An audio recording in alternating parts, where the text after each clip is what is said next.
या मैदानात चंद्रहारच लढणार, चंद्रहारच जिंकणार. इकडे एकच गॅरंटी चालणार, शिवसेनेची गॅरंटी. ती मध्ये एक म्हण आहे, मौका पडे बाका तो गधे को भी काका कहना पड़ता है.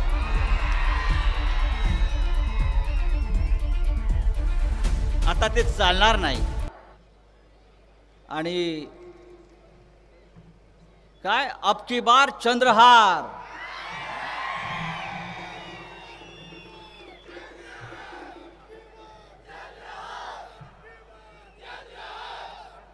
त्यांच्याकडे उद्धवजी, त्यांच्याकडे काय डबल इंजिन, ट्रिपल इंजिन. आमच्याकडे डबल महाराष्ट्र केसरी आहे. त्याच्यामुळे डबल इंजिन, ट्रिपल इंजिन आता सांगलीमध्ये फेल. आपण सर्व ज्या विराट संख्येने इथे जमलेला आहात,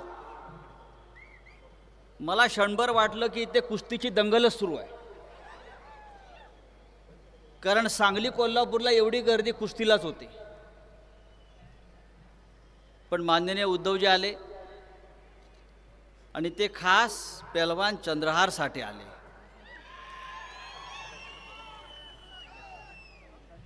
लोकांच्या मनात संभ्रम निर्माण केला जातो.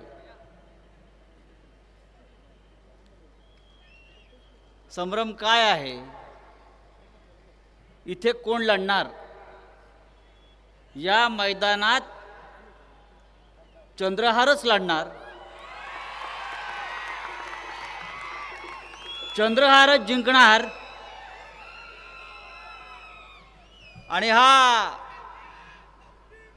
महाराष्ट्र डबल केसरी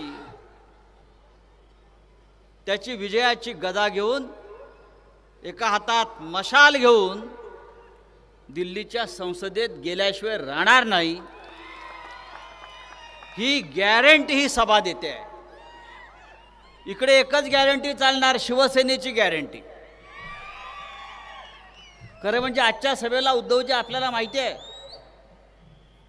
आजची सभा होणार नाही होणार, होणार नाही होणार. पण सभा झाली आहे. आणि सभेला काँग्रेस, राष्ट्रवादी काँग्रेस सगळ्यांनी मनापासून शुभेच्छा दिलेल्या आहेत. आणि पुढल्या सभेला सगळे व्यासपीठावरती सर्व नेते उपस्थित राहतील. सांगली जिल्ह्याचे तारणहार कोण? चंद्रहार. मग काकाचं काय करणार? हिंदीमध्ये एक म्हण आहे, हिंदीमध्ये एक म्हण आहे, मौका पडे बाका तो गधे को भी काका कहना पड़ता है.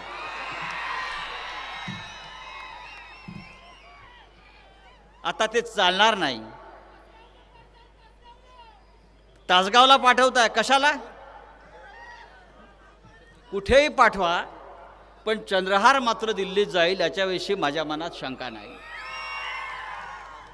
या महाराष्ट्रामध्ये आणि या देशामध्ये सध्या एकच आवाज घुमतो आणि एकच आवाज ऐकला जातोय, तो म्हणजे शिवसेनेचा आणि माननीय उद्धव ठाकरे साहेबांचा. या देशात आज नरेंद्र मोदीला कोणाची भीती वाटत असेल तर ती फक्त माननीय उद्धव ठाकरे साहेबांची. या महाराष्ट्रात यापुढे एकच गॅरंटी चालणार, ती म्हणजे उद्धव ठाकरे साहेबांची. काय एक एक रोज नवीन नवीन गॅरंटी देत सुटलेल्या आहेत. काय उद्धवजी ऐकलं का?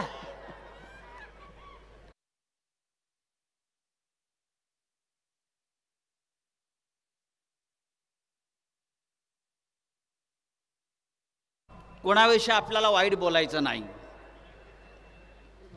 कोणाविषयी वाईट विचार करायचा नाही, पण सत्ता येईल तेव्हा त्यांना सोडायचं पण नाही. आज चंद्रहार आपल्यासाठी एक शुभशकुन आहे. समोर आमचे तेजस ठाकरे आपली सभा ऐकायला आलेले आहेत.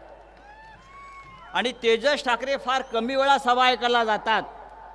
आज म्हटले आज चंद्रहार यांची सभा पाहण्यासाठी आणि ऐकण्यासाठी मला इथे यायचं आहे आणि ते समोर बसून आपली सभा ऐकतायत आणि अनुभव घेत आहेत. या व्यासपीठावरती आपण मगाशी सांगितलं की 25 महाराष्ट्र केसरी आणि 10च्या वर हिंद केसरी या व्यासपीठावरती उपस्थित आहेत. कोणत्याही व्यासपीठावरती इतक्या मोठ्या संख्येनं खेळाडू उपस्थित राहिलं जर मी पाहिलं नाही, ते सुद्धा एका उमेदवारासाठी. शिवसेना ही दिलेला शब्द पाळणारी संघटना आहे. अमित शहानी बाळासाहेब ठाकरे यांच्या खोलीमध्ये मातोश्रीवर एका पवित्र मंदिरामध्ये माननीय उद्धव साहेबांना दिलेला शब्द पाळला नाही आणि त्यानंतर या महाराष्ट्रामध्ये जे महाभारत घडलं त्या महाभारताच्या आपण सगळे साक्षीदार आहात. तुम्ही जर शब्द पाळला नसाल, तुम्ही दिलेला शब्द राखणार नसाल, तर या महाराष्ट्राचा इतिहास बदलण्याची आणि घडवण्याची ताकद माननीय उद्धव ठाकरे आणि शिवसेनेमध्ये आहे. हे माननीय उद्धवजींनी दाखवून दिलं. आज मी तुलना करतो की महाराष्ट्रावरती आज दिल्लीच्या आणि गुजरातच्या सुलतानांचा हल्ला का सुरू आहे. तेव्हा जेव्हा खोलात शिरलो तेव्हा माझ्या लक्षात आलं की औरंगजेबी वृत्ती जी आज गुजरातच्या भूमीतून दिल्लीत गेली आणि दिल्लीतून महाराष्ट्रावर चाल करून आली, ती यासाठी की या महाराष्ट्रामध्ये छत्रपती शिवाजी महाराजांचा जन्म झाला. या महाराष्ट्रामध्ये धर्मवीर संभाजी राजांचा जन्म झाला. पण त्याच वेळी बाजूच्या गुजरातमध्ये औरंगजेब जन्माला आला होता. गुजरातमध्ये तुम्हाला माहीत नसेल की औरंगजेबाचा जन्म या गुजरातमध्ये दाहोद नावाच्या गावात झाला आणि त्याच्या बाजूच्या गावामध्ये नरेंद्र मोदीचा जन्म झाला. तेव्हा तुम्हाला कळलं असेल या महाराष्ट्रावर औरंगजेबाप्रमाणे या दिल्लीचे आक्रमण का होत आहेत. जे औरंगजेबानं केलं तेच आज गुजरातचे 2 राज्यकर्ते दिल्लीत बसून करतायत.